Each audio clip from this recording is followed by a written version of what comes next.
The fact that the media was such a central part of that discussion brings you to my friend, the Hill's media reporter, Joe Concha, one of the best at this. Joe, it is a strategy that works very well for him and with crowds for him, but obviously looking at some of the polls with average folks at home, I guess they don't like the media too much. Well, you look at this one poll from this week, Neil, and it's just astounding, and it really tells the story here. USA Today Suffolk says by a 10-to-1 margin, they believe, American voters, that the media is rigged against Donald Trump. And when he's brought that up in the past, saying, look, this is the biggest pile-on in history, he was accused of engaging in conspiracy theories. So, okay, some elite media people say he's engaging in conspiracy theories, but Trump says, no, no, no, it's rigged against me. Well, the American people are speaking. They see this kind of coverage at home of Trump in their newspapers, and they say by a 10-to-1 margin, it's rigged against him. But here's the best part about the poll, Neil. Clinton supporters, 51% feel that the media is biased against Donald Trump. Clinton supporters. Is that so right? That's all you need to know.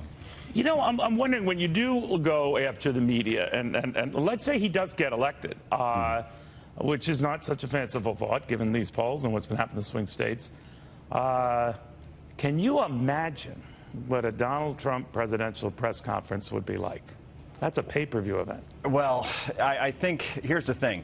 Even though the American people say that the media, and I wrote about this today, is rooting for Hillary Clinton by overwhelming margins, I have a feeling that the people that run publications and that run a lot of networks would love nothing more than to have Donald Trump around for 4 to 8 years. You are so right. He is a cash cow. You are so right. I'm glad you said that, because left or right, red or blue, he's green, and he brings a lot of interest there.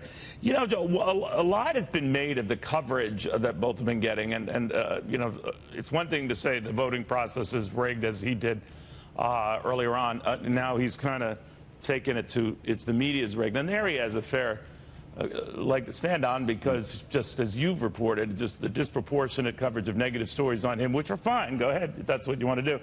Nothing approaching the same level on her.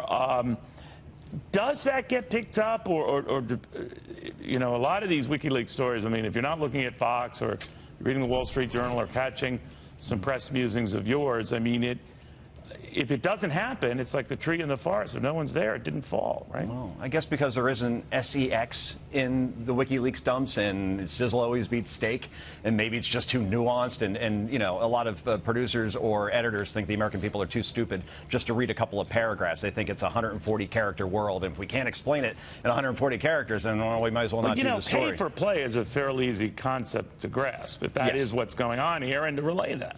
No, I totally agree with you.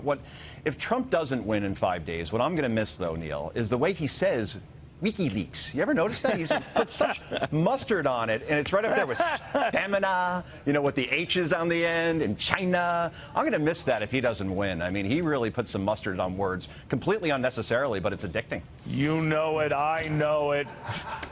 That's my part. Okay. Unbelievable. Believe me. All right. Well, that sounded more like, I don't know, Austin Powers. I don't know what's going on. But, Joseph, thank you very, very much. Not bad, not bad. Thank you, my friend.